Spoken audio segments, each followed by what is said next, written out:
Well, if you've been around for the last couple weeks, couple months, we have been in a series about home, talking about home. And so this morning I want to have a conversation about what it means to be home for good news. And so to do that, we are going to read what I would have said for probably the first 22 years of my life. I know what you're thinking, whoa, aren't you 22 now? No, for the first 22 years of my life, I would have definitely said, this is my life verse, okay? Who had a life verse? Who grew up that Christian? Okay. Wow, some of you. You weren't really in it, okay. So we are in Philippians 4:8. It goes like this. It says, finally, brothers and sisters, whatever is true, whatever is noble, whatever is right, whatever is pure, whatever is lovely, whatever is admirable, if anything is excellent or praiseworthy, think about such things. And I had this verse in my mind, and I would think about it, and I would meditate on it, and I would say it was my life verse, because I'm generally a positive person, but when I was younger, I learned pretty early on that being positive and being joyful and being happy got a very good response from the people around me. So I was like, okay, lean into this, and then I sort of used this verse for a lot of years as a shield to never look at or think about anything bad. So if anything was negative, I'd be like, nope, that's not praiseworthy, I'm looking over here. And I'll just pretend all the negative or bad things never happened, there weren't any things.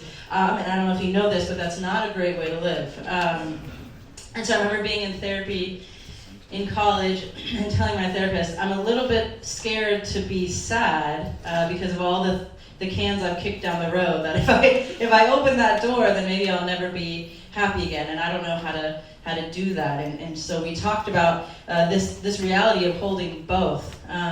And I learned in that session, in that season with that therapist, she said something to me that has stuck ever since. She said, you can only experience joy to the depth at which you're willing to experience pain because they come from the same well. And I thought about that, and I think about that a lot. And I think about that especially in times and seasons like we find ourselves in right now, where there are a lot of things happening that are just extremely painful and hard to deal with. And every single Sunday when we do good news, I say we're never going to ignore those things, and we're going to make space for good news, because I deeply, deeply believe that holding both is incredibly important. There have been many Sundays where Corey and I have stood back there and been like, are we going to do good news today? The Sunday after the fires in LA, we were like, are we going to do good news? After any tragedy that's happened, we sat back there and been like, are we going to do good news today? And we always say yes. And we do it, and we talk about the thing, and we do this practice of holding both at the same time. And that's something that's really hard for me, and was really hard for me to learn, because I'm a person who likes to attach myself to the idea that maybe everything can be bright, shiny, happy all the time. Any Enneagram 7s in the house? Wow, okay. Okay. Wait a minute. Well, yeah, where are they? They're at brunch. Yeah. Any Enneagram 3s in the house? Yeah, they all came to church. Good. And so I want this bright, shiny, happy, I want the good things, I want the fun things, I want the joy, I want the laugh, I want all the things all the time. And so for me, it's been such a journey in my life of redefining and reimagining and a new understanding of what lovely and good and pure and praiseworthy means. That the loveliest and the best and the goodest, I know that's not a word, but it fits with the thing, and the most praiseworthy things I've had in my life are moments that hold both deep, deep, deep grief and deep gratitude. The best thing probably happening in my life that will ever happen in my life is being married to my wife, Sammy. And I think about that, and that journey getting there has so much grief, and then it has so much gratitude. The things that I hold most dear to myself, I have had to do the balance of looking at those things while also making a home for the good news. And I wanted to bring this up this morning because I think sometimes we think that's just a natural byproduct, but good news, the practice of things being lovely and good and praiseworthy and having that goodness and the gratitude, it's practiced. It's not just a natural byproduct of things that happen, especially when we're in a season like we are right now. We have to practice the art of making a home for good news in ourselves. And that doesn't mean that we eradicate all the bad. That doesn't mean that we pretend and ignore. That means we allow ourselves to hold both. And sometimes, overwhelmingly, the negative and the grief can take over very quickly if we're not diligent about making space for the good news as well. We are in a season, I am personally, and this, I'm not even talking about my personal life and family systems, okay? Because we don't have the time. Okay, we gotta get out of here eventually. But just societally, politically, I went to a comedy show, and a comedian got up, and he was like, I know there's kids in the room, but he was like, he said a more spicy version of like, things are not going well, okay? He's like,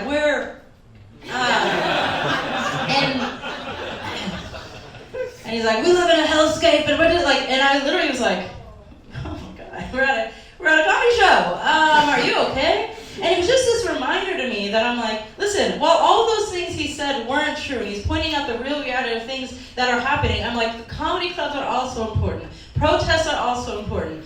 Emailing your senator is important. Having a coffee with your grandma is important. Having a dinner party is important.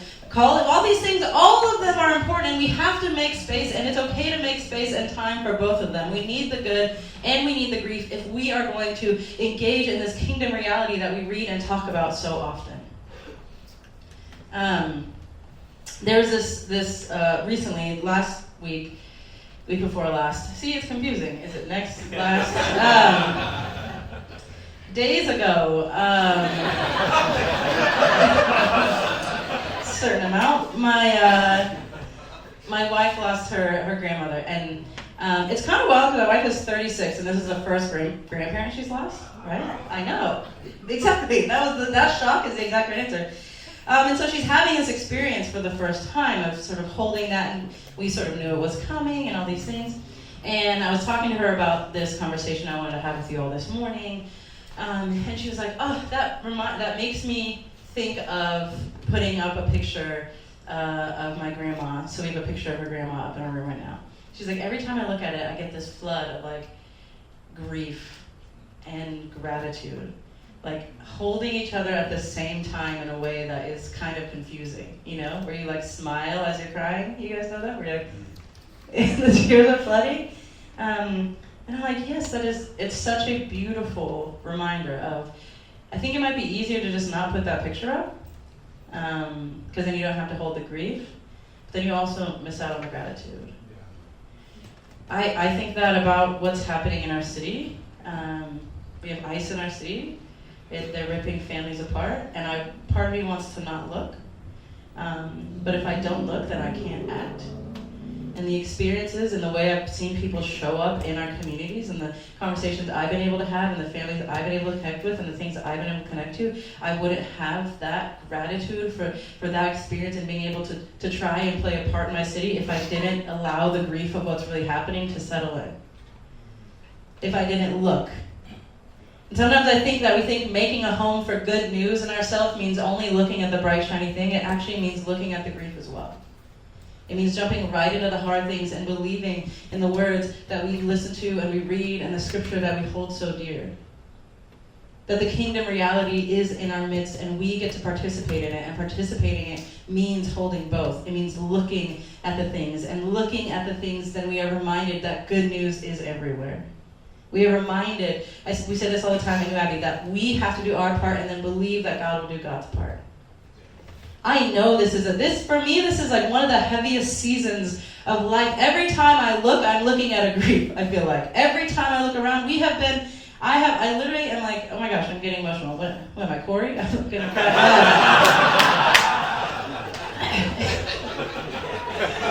Sorry, Corey. Listening. I'm not sorry. But I think I had this conversation with a friend the other day. We have all been faced with the atrocities of what is happening in Gaza again and again and again. And I remember I had this conversation just a few days ago, and I was like, the helplessness I feel is like overwhelming.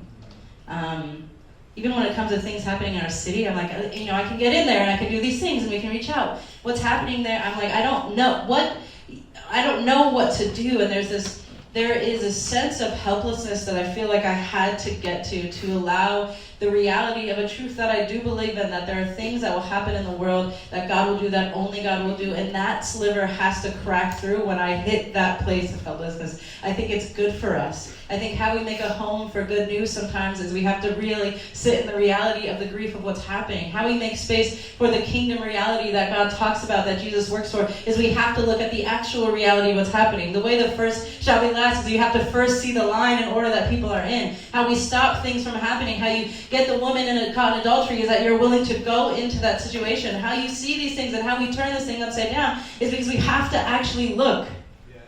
But in looking, we also have to be able to hold that kingdom reality and that hope and make that space for good news with it.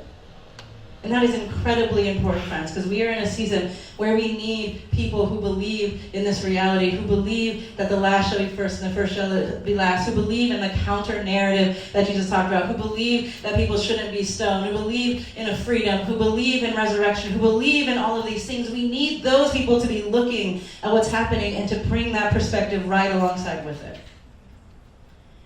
This passage for me is no longer about, I only get to look at good, shiny, happy things.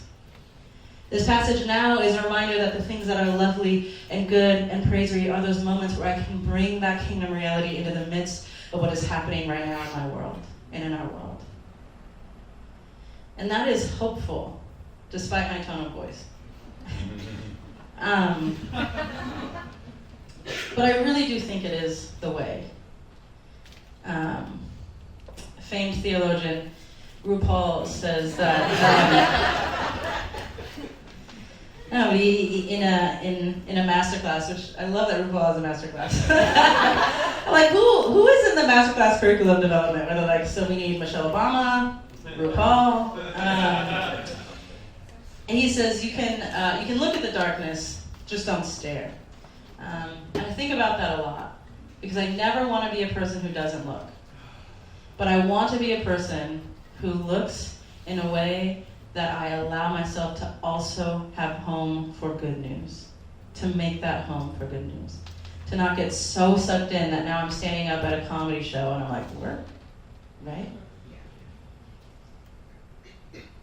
So that's my plea to all of us this morning, and the only conversation I want to have is that I'll never pretend that there aren't a lot of overwhelming things happening.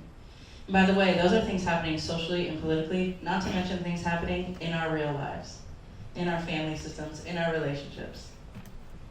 They are all things that we need to look at. We can't not look. I not looked.